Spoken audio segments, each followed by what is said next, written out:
오늘 말씀 속에서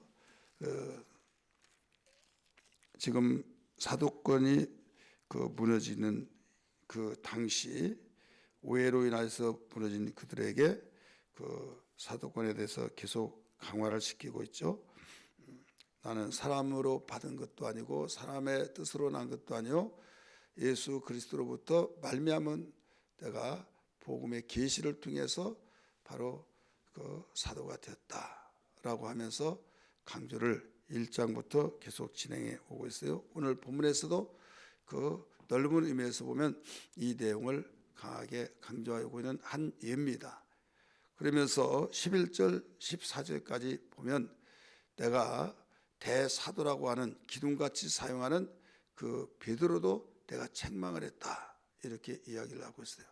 그 책망이 어떤 일인가 하면 여기 게바 이렇게 나오죠. 이 게바가 베드로인데 안디옥에 이르렀을 때 책망받는 일이 있기 때문에 내가 그를 대면하여 책망하였느라. 다른 사람 본인이 없는 다른 사람만 있을 때 책망한 것이 아니라 딱 걸렸다 이런 말이 있잖아요. 안디옥 교회가 어디예요? 여기서 안디옥 교회는 이 수리아 안디옥 교회인데 여기에 바울과 바나바가 함께 선교사로 세우심을 받고 파송된 교회예요.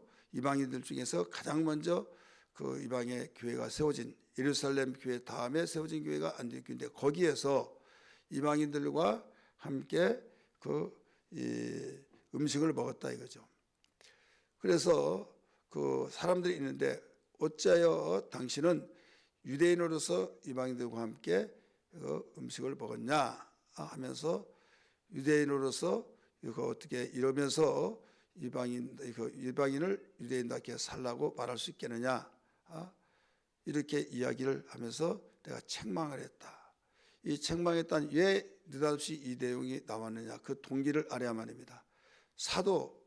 이 사도라고 사도 중에 수제자인 사도 이 베드로잖아요. 근데 베드로마저도 내가 책망을 했다. 내가 무슨 자격으로 책망할 수 있느냐? 나는 베드로보다도 더 내가 행실을 바르게 했다. 복음으로 살았다. 이것을 이야기를 해주고 있죠. 그러면서 이 내용은 사도권이 무너지고 있는데 사도에 대한 것을 내가 조금 더 부족함이 없다. 고린도후서 12장 12절에서 말씀을 기억하시는지 모르겠지만은 내가 사도의 표를 가지고 있다. 오래 참음과 능력과 또 이적과 기사와 표적을 가지고 있기 때문에 내가 어떤 사도권에 손색이 없는 사람이다. 이런 내용을 가르쳐 주셨어요.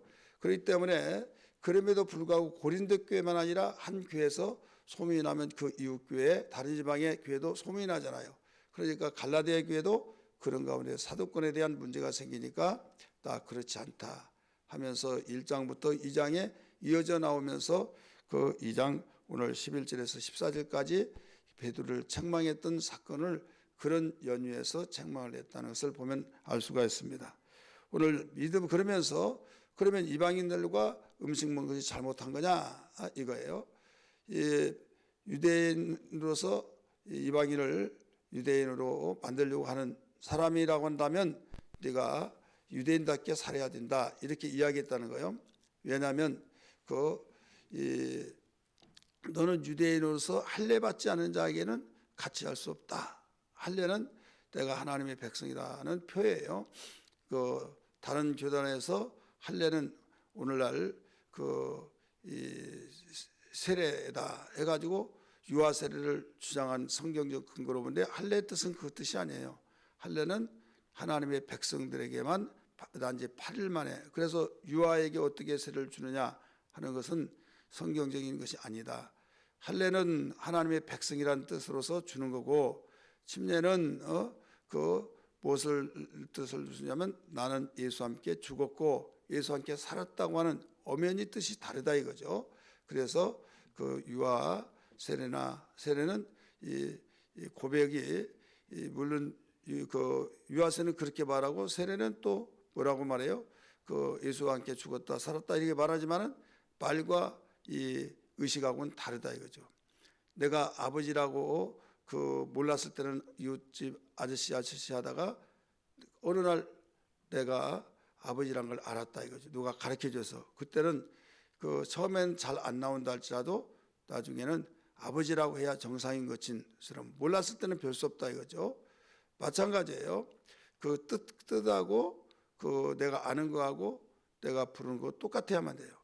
예를 들어서 마음으로 믿어 의에 이르고 입으로 신하여 구원을 얻는다. 그러면 입으로는 시인은 했는데 마음은 엉뚱한 데 있으면 아무리 예수의 이름을 불렀다 할지라도 구원 받아요 못 받아요?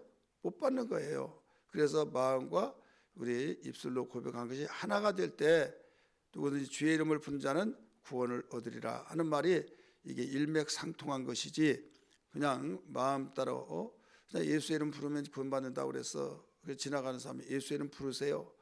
따라서 하세요. 예수야 예수야 하고 그러면 구원 받았다. 그러면 안 된다 이거죠.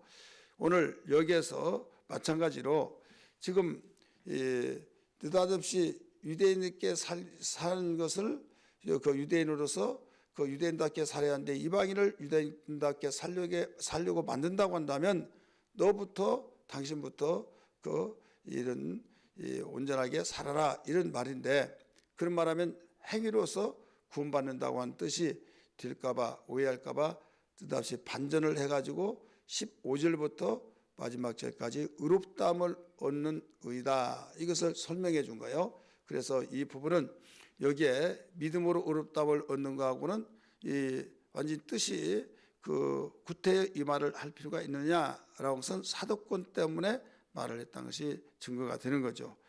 여기에 당신으로 인하여서 게바 당신으로 인하여서 바나바까지 유혹을 받았다. 다른 사람들도 유혹을 받아서 그 이방들과 같이 음식을 먹었다. 이런 내용이 나와요.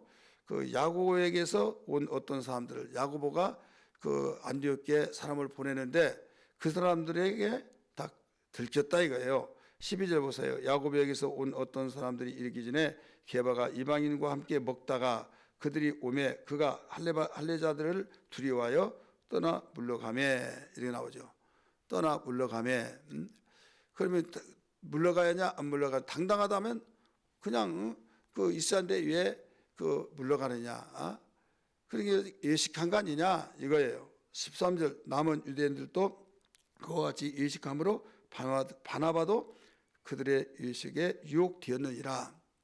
당신으로 인하여서 모든 사람들이 유혹받아서 이렇게 됐지 않느냐 이거예요. 그러므로 나는 그들이 복음의 진리를 따라 바르게 행하지 아니함을 보고 모든 자 앞에서 게바에게 이르되 네가 유대인으로서 이방인을 따르고 유대인답게 살지 아니하면서 어찌하여 억지로 이방인을 유대인답게 살게 하려느냐 하였노라 이렇게 책망을 했다 이거예요. 책망 내용. 그렇기 때문에 여기에서 그 이방인하고 같이 음식 먹는 것이 잘못됐냐? 우리 당신은 그 할례 받지 아니한 사람에게는 먹지 말라. 부정하다 이제 이런 상황이에요. 그런데 지금 여기는 이 베드로가 그러면 범죄를 했냐? 사실 범죄는 한 건 아니에요. 왜? 복음으로 그 복음을 외쳤잖아요. 복음으로 살면 그 우리가 그들을 구원하기 위해서는 교제를 해야겠죠. 멍에를 같이 맺지 말라고 그랬지. 그런 밥도 먹지 말고 또 말도 하지 말고 섞지 않고 그냥 그들은 너희들은 이방인이고 저주받을 자고 택하지 않은 백성이고 그러니까 하면서 부정하니까 나는 부정탄다 해서 멀리 격려하고 이렇게 살아야 하느냐. 그렇게 말한 것이 아니다. 바울도 그렇게 말했잖아요. 고린도전서에. 그러면서 멍에를 같이 매지 말라 이런 말을 했다. 멍에를 같이 매지 말라는 것은 한 뜻을 가지고 한 마음을 가지고 어떤 목적 있는 의식의 삶을 살지 말아라 이런 말이에요. 그러면 도망갈 일이 아니고 이 사람들하고 교제하는 것은 지금 내가 복음을 전하기 위해서 여기 이렇게 먹었노라 이야기를 하면 되는 것이지 왜 여기서 할례 받는 자 유대인이 오니까 너무 민망하네 하고 그 자리를 떠나버렸다 이거죠. 그러니까 다른 사람들도 같이 먹고 막 하면서 심지어는 바나바도 유혹을 받았다 이런 이야기를 했죠. 여기에서 그 뒤에 15절부터 보면 어떤 말이 나오냐면 우리는 본래 유대인이요 이방인 죄인이 아니로되 사람이 의롭게 되는 것은 율법의 행위로 말미암은 것이 아니요 오직 예수 그리스도를 믿음으로 그리스도의 예수를 믿나니 이는 우리가 율법의 행위서가 아니고 그리스도를 믿음으로 의롭다함을 얻으리 함이라. 여기서 무엇을 강조하고 있어요? 믿음으로 의롭다함을 얻었다. 이걸 강조하잖아요.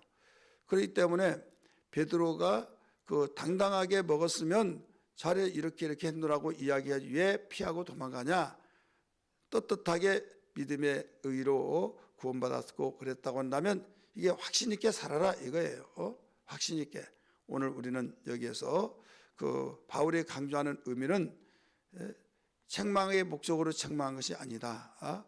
그 복음으로 의롭다함을 얻고 믿음으로 살아야 할 사람이 왜 그 민망하다고 자리를 피하고 유혹받게 만들었냐? 그러면 다른 사람들이 도망가니까 그 여기에서 그것 배우지 않겠느냐? 믿음의 의로움을 죄는 믿음으로서 의롭다함을 받는다. 이방이 분명히 죄인이다. 같이 먹지 말라고 했다. 우리들도 죄인 있지 않느냐? 그렇지만은 우리는 하나님의 말씀을 통해서 믿음 바 예수 그리스도께서 우리를 위해서 십자가 못 박혀 죽으심으로써 죄를 다 짊어지시고 다 지불해 주셔서 그걸 사건을 믿음으로 의롭다함을 얻었기 때문에 이제는 이방인들도 우리에게 구원시키라고 했기 때문에 내가 이하고 같이 음식을 먹었다라고 변명을 하고 바로 그런 반문하면서 그 자리에 있는 것이 합당한 것이 아니냐 이거예요. 근데 자리를 피하고 유대인으로서 너무 두려워서 도망간 것은 이것은 떳떳하지 못한 것이다. 이렇게 이야기를 하고 있는 겁니다. 오늘 제목이 뭐예요? 믿음으로 얻는 의. 모든 사람은 하나님 앞에 죄인이라고 그랬잖아요. 바울은 특별히 강조를 누구보다도 제일 많이 이걸 강조하고 있어요. 자기는 유대인이죠. 유대인으로서 그 하나님의 택한 백성들 그리고 이 유대인들이 이제 그렇게 주장하고 우리는 의다 의인이다 막 그러니까 그게 의인이 아니다. 예수 그리스도의 피에 의지해서 의롭다함을 얻는 것이 진정한 의가 된 것이지 그냥 하나님이 우리를 택하여서 그 예수 믿는 삶을 복음을 증거한 삶을 정죄하고 그게 의인이 아니다. 나도 옛날에는 그랬다. 그래서 예수 그리스도를 부활의 그 소식을 전하고 예수의 피로 의롭다함을 얻은 사람 그 증거를 한 사람을 박해하고 잡아 가두고 이런 일을 했지만은 내가 알고 보니 그게 아니었더라 하면서 율법과 행위를 율법과 복음을 구분해서 정리해 준 사람이 바울이다 이거죠. 그렇기 때문에 이 모든 죄가 크든 작든 어떤 민족이든지 간에 하나님 앞에서는 모두 의인이 없다 이거죠. 다 죄인이다. 그런데 의롭다함을 얻을 육체는 하나도 없다고 그랬어요. 한번 따라하십시다. 의롭다함을 얻을 육체는 하나도 없다. 우리 16절 맨 끝에 보세요. 맨 끝에 부분 율법의 행위로서는 의롭다함을 얻을 육체가 없느니라. 의롭다함을 얻을 육체는 하나도 없다 이거죠. 모든 백성 모든 사람들은 의롭다함을 얻을 육체가 하나도 없는데 오직 한 가지 의롭다함을 얻을 수 있는 비결이 하나 있다. 이것은 믿음으로 된다. 어떤 믿음입니까? 우리는 죄인이란 걸 고백하고 저주받고 심판받고 지옥 갈 죄인이지만은 내 죄값을 다 지불해 주셨고 나를 위해서 피 흘려 주심으로써 분명한 사실 역사적인 증거로서 예수님이 피 흘려 주셨다. 그런데 나를 위해서 우리를 위해서 죽으셨다는 걸 믿어야 된다. 그리고 어떻게 믿느냐? 그 당시 사람은 믿을 수 있지만은 과거 사람도 현재 사람은 보아서 믿을 수 있다고 하지만은 또 그 유대인들을 보는 사람들은 믿을 수 있지만은 이방인들은 보지도 못하고 전해 듣기만 했는데 그걸 믿으라고 하느냐? 또 앞으로 태어날 사람도 믿으라고 하느냐? 이거예요. 그래서 퀘션을 두고 의문을 품을 때 그가 부활했지 않느냐? 부활하심으로써 이 아담의 영과 이 예수의 영, 곧 첫째 아담, 둘째 아담 많이 들었죠? 그렇기 때문에 이 한 사람으로 인하여서 많은 사람이 죄인 되고 의인 되었다. 한 사람 불순종으로 모든 사람이 죽음으로써 죄인 되어버렸고, 또 한 사람이 순종함으로써 모든 사람이 믿는 자에게는 바로 의인이 됐다. 이것을 설명을 해준 것이 복음이잖아요. 그렇기 때문에 이 사실을 믿으면 의롭다함을 얻고 믿지 않으면 의롭다함을 얻지 못한 것이다. 바울의 그 증거하는 복음의 내용 핵심이 그거예요. 그래서 이 내용들이 계속 설명으로 주어진 말씀이 그 27절부터 쭉 이어져 나옵니다. 그렇기 때문에 오늘 우리는 제목과 같이 믿음으로 의롭다함을 얻은 육체에 우리는 이런 확실히 우리의 영혼도 우리가 믿음으로 의롭다함을 얻었다는 걸 알고 확신 속에서 살아야 된다. 그러면 내 죄가 죽었고 나는 완전히 죽었다. 죄가 죽었으니까 나 옛사람은 죽었잖아요. 주님의 이름으로 침례를 받을 때 물속에 들어가면 나는 죽었노라. 그 나라 어떤 사람이요? 옛사람, 옛날 사람. 그 다음에 물에 올라올 때는 나는 살았노라. 죽었다며 무엇은 또 살아 할 때는 새 사람이 살았다. 거듭난 내 속사람이 살았다. 그럼 우리는 살아가는 것이 뭐냐? 어떻게 해서 사느냐? 나는 날마다 죽었다. 이렇게 고백하며 살아라 이거예요. 아니 죽었다며 무슨 살아? 앞뒤가 안 맞고 뭐 이렇게 헷갈리게 말해 이렇게 말할 수도 있겠죠. 그런데 옛사람과 새사람을 모르면 그렇습니다. 옛사람은 내가 예수 믿기 전의 사람, 새사람은 예수 믿고 난 이후의 사람 이거예요. 그래서 우리가 성질이 나고 화가 나서 막 죽이네 살리네 하며 씩씩거리고 막 이것은 옛사람이 지금 살아서 그렇다 이거죠. 그렇기 때문에 그걸로 살아가면 너는 그리스도인이 아니다. 그리스도인에서 다한 것이 아니다. 믿음으로 살은 것이 아니다 이거예요. 믿음의 사람으로서 믿음인답게 살아라 이거예요. 그러면 어떻게 사느냐? 20절에 고백을 했어요. 20절 같이 읽습니다. 내가 그리스도와 함께 십자가에 못 박혔나니. 자, 그리스도와 함께 내 자신이 믿는 사람이 십자가에 못 박혔어요. 그럼 못 박혀서 죽었어요? 안 죽었어요? 죽었죠. 그런즉 이제는 내가 사는 것이 아니요 오직 내 안에 그리스도께서 사시는 것이라. 그러니까 옛사람은 지금 죽었고 옛사람은 죽었기 때문에 사는 것이 아니다. 그러면 살아가고 활동하는 건 뭐냐? 이제 내가 그리스도 안에서 새 사람으로 사는 것이다. 그래서 반드시 새 사람으로 살면 변화가 있어요 없어요? 있지요. 변화를 내가 해야겠다. 내가 교회 다니는 사람으로 집사고 권사고 내가 목사니까 내가 정말로 목사답게 살아야겠다. 막 신경 쓰고 살면요. 여러분 정신병자 걸려요. 사람이 자연스럽게 물 위에서 아래로 흐르듯이 모든 생활이 되어버린 것은 문화잖아요. 그래서 자연스러운 삶이 여러분 우리의 자연미가 가장 아름다운 것처럼 막 억지로 웃으려고 하면 야 억지로 웃더라 벌써 나타나죠. 그러나 자연스럽게 우는 것이 아름답다고 말할 수 있지 않습니까? 우리 믿는 것도 마찬가지예요. 내가 집사니까 권사니까 목사니까 막 내가 이렇게 살아야 된다. 피곤해서 못 산다니까요. 그냥 사는 대로 사는 거예요. 근데 그것이 어디에서 나와야 되냐? 나는 옛사람이 죽었고 새 사람이 내 안에 나는 새 사람이 사는데 그리스도와 함께 산다. 그리고 주님과 함께 사니까 거기에서 주님의 영향받고 주님이 그 기뻐하신 일을 하고 그러다 보면 자연스럽게 많이 변화되네. 많이 변화는 모르겠는데요. 이럴 정도 그게 바로 자연스러운 거예요. 믿으시길 바랍니다. 그렇기 때문에 우리는 노력을 그래 하지만 않도 된다 그 말은 아니지만은 내가 의식을 잃어버리면 안 돼요. 나는 속사람은 살았다. 그러나 옛사람은 죽었다. 그래 예수님이 말씀하시기를 아무든지 나를 따라오려거든 날마다 자기를 부인하고 따라서 합시다. 날마다 자기를 부인하고 이건 자아를 부인하고 옛사람을 부인하고 그 다음에 제 십자가를 지고 나를 쫓을 것이니라. 옛날에 내가 이런 손해본 일을 안 했어. 근데 손해볼 일도 우리가 참아야 안 참아요? 참죠. 누구 때문에? 예수님 때문에. 예수님이 내가 다 하니까 또 참아라 하면서 나는 아니 내가 잘못한 걸 뭐라고 해야지 잘못된 일 왜 이렇게 뒤집어 씌웁니까?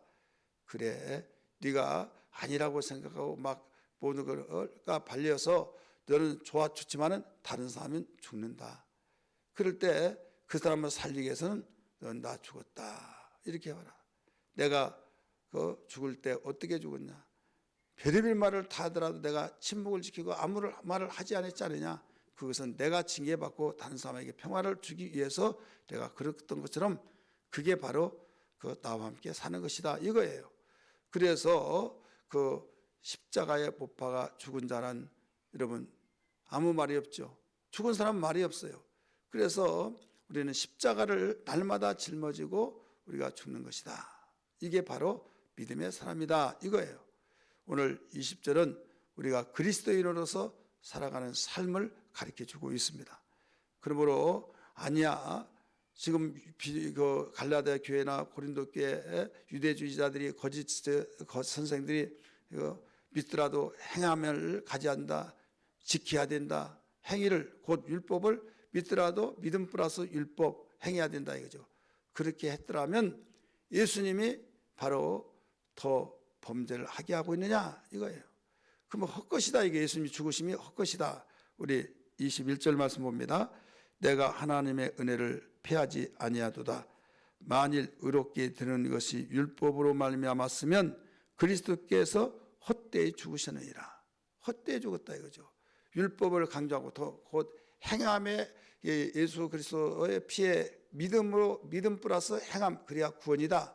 그러면 예수 그리스도는 죽음이 헛것이다 이거예요. 한마디로 강하게 강조한 것은 행위로 구원받는 것이 아니다. 오직 믿음으로 구원받는 것이다 이것입니다. 믿으시길 바랍니다. 그러면 결론으로 우리는 어떻게 살아야 하느냐? 오직 믿음으로 사는 거예요. 그래서 로마서 1장 17절에 오직 의인은 믿음으로 말미암아 살리라 라고 가르쳐 주셨고 또 그 갈라디아 3장 11절에서도 오직 의인은 믿음으로 말미암아 살리라. 히브리서 10장 38절도 오직 의인은 믿음으로 말미암아 살리라. 어디에 근거해서 나왔느냐? 하박국 2장 4절에 인용을 해서 이 복음이 계속 이 말씀을 예수 믿는 사람은 앞으로 이렇게 사는 것이라고 일러주셨어요. 오직 의인은 믿음으로 말미암아 살리라는 것이 신약 성경에 3번이나 나온다 이거죠. 이게 우리 믿음의 사람으로서 살아갈 우리의 방법이란 걸 알아야 될 줄 믿기 바랍니다. 기도하겠습니다.